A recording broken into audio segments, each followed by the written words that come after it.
Hi everyone, it's me, Tim. Today I want to talk about axions as a hypothetical particle to explain dark matter through their ability to violate CP symmetry in quantum chromodynamics. Wait, wrong channel. Today I want to talk about editing your game story. I'm not a good writer. Well, I'm not a writer, especially not a good one. However, I frequently find myself giving feedback to narrative designers.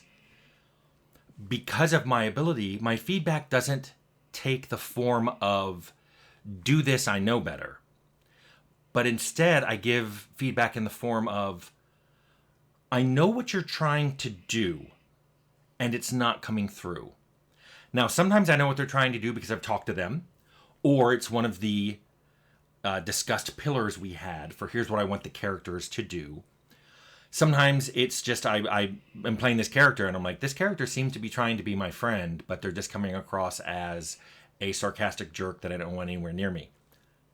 So we talk about that. It's especially if when I'm playing a game and I have a feeling about something, to me, that's perfectly fine to talk about it as long as my subsequent recommendations are constructive. And I'll talk about that. And by the way, the dog is sound asleep and moving around on my feet. Apologies. So, the biggest problem I've noticed with narrative designers in the game industry is they think too much like authors of books or movie screenplays. I understand why. Many of them were trained that way, especially if they went to school to learn to write, or they're coming to us from another industry. They were taught to think of their narrative in terms of ebbs and flows and ups and downs and, dramatic points. The problem is I've talked at length about why this is a bad way of thinking for a couple reasons. And by the way, all the videos will be linked in the description. The first reason this is bad is it completely ignores player agency. If a narrative designer approaches their characters as in terms of this will happen, then this will happen, then this will happen, they are completely disregarding that the player may not make those things happen. The player may not do any of those things. And then when you combine that with another topic I've talked about at length, nonlinearity, that the player may not do ABC, but they may do BAC or CBA. And this is something that your characters have to react to. You need to expect this, plan for it, and react to it. This is something that would never happen in a book, never happen in a movie. The viewer of a movie has no agency over the plot. The viewer of a movie can't make the scenes go in a different order than the director or the editor finally made the movie go in. So this is a huge difference between games and movies. So because of that, I find that you can't take a lot of the advice that you get from workshops and established authors of books and screenplays because the recommendation is completely antithetical to what you're going to have to do in games. I'll give you an example. Let's say, a common recommendation that I've heard about for that works in books and movies is if you can remove a scene and it doesn't affect the story, then that scene is not necessary. And similarly, if you can extract an entire character from your book or your movie, in other words, they don't appear in any of the scenes, either their scenes are deleted or their scenes are rewritten not to include them, then that character is not needed. This advice is great for the linear, unchanging medium of books and screenplays. It is terrible for games. First of all, it's almost impossible to do. You can't really look at a character and go, yes, this character will never matter, or this scene will never matter, because you don't know what's going to be important to a player. Because of player agency, you don't know if a particular character is going to be important to them, if it is going to be a devastating blow to their playthrough. And that's true for characters or even scenes or an entire map. You can't say, we can delete this and everything will be fine. Because let's say I make a dialogue character and you're removing a character or even an entire area of the map where most of the dialogues take place. that will devastate my playthrough. A combat character, especially someone who just kills everyone on sight, isn't even going to notice. It wasn't even a blip on their radar as they played through the game. So that just understanding that players will do different things and players can make different character builds that have different expectations of what they want to get out of your game. That makes you look at all your characters and all your scenes and all your maps in a new light. How do they serve all these different kinds of characters? A perfect example from Vampire Bloodlines were the Nosferatu. The Nosferatu, just by being seen, would break masquerade, which was the one rule every vampire had to obey, which is not to reveal vampires to the general public. But Nosferatu were so obviously not human, they were monstrous looking, that they had to hide. In Bloodlines, we solved this by putting a sewer network all throughout Los Angeles. For the Nosferatu clan, a character in that clan, those sewer lines were absolutely necessary for your playthrough. They had to be there, they had to connect to a lot of things, they had to work. For almost all the other clans, it was basically a, hey, neat, look, there's an alternate way into this building. Oh, I couldn't talk my way in or find a key. I guess I go through the sewer. The Nosferatu didn't have the option for the first two. So that sewer line, which is optional for your clan's playthrough, is absolutely required for the Nosferatu.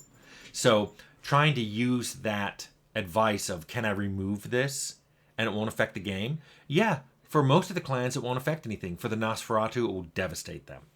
So what do I recommend then for games?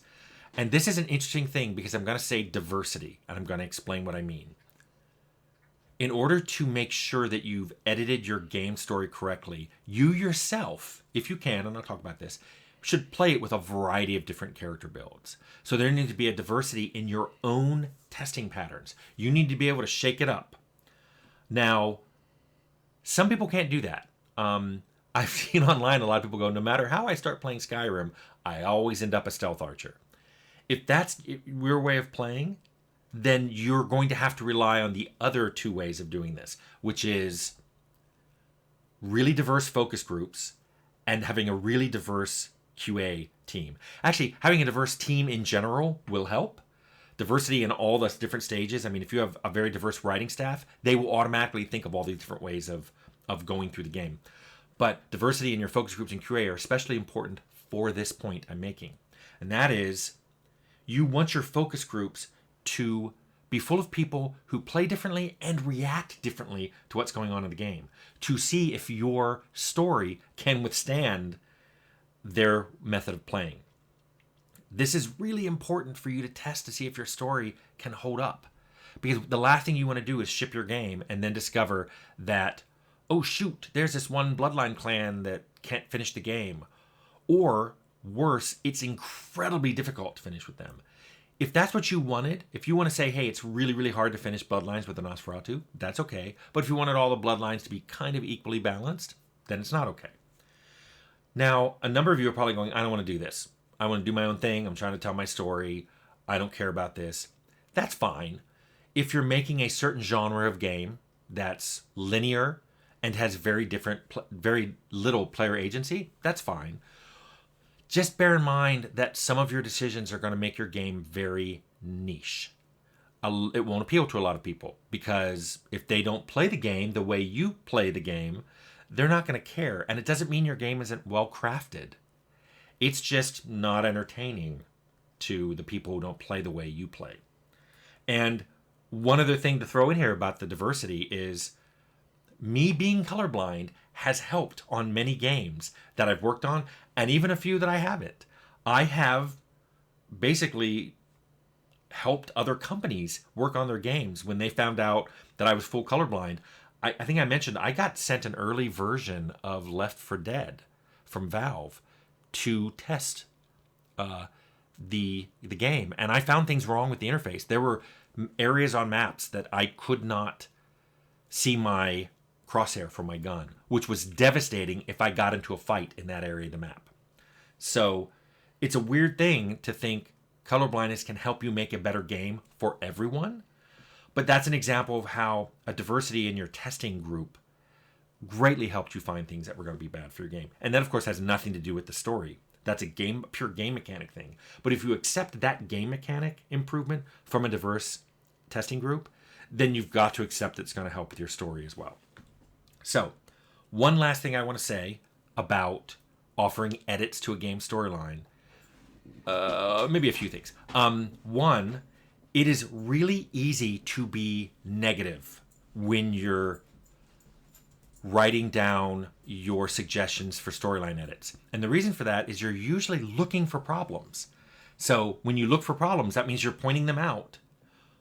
It's going to sound negative. This is something I've had to explain to some of my clients in the last few years. When they ask me to professionally review their game, and this has happened a lot where they're like, hey, we've got a vertical slice, or we've got an alpha, or we've got a prototype. And I'm like, okay. I tell them ahead of time, there is going to be a tendency to see what I'm giving you as negative because you've asked me, is there anything in here that needs to change?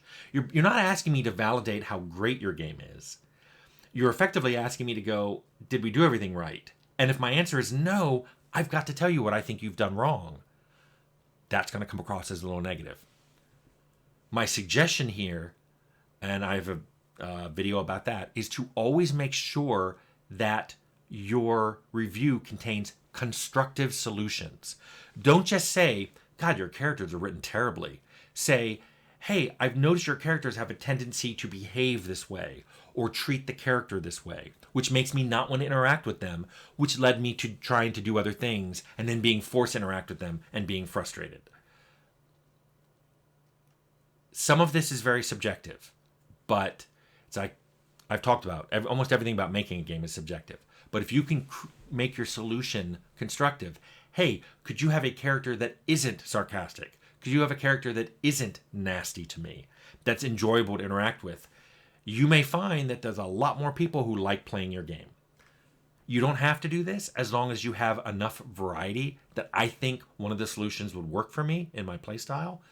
But just by offering constructive solutions may get my client to think of other solutions that I didn't recommend that are similar to the ones I recommended.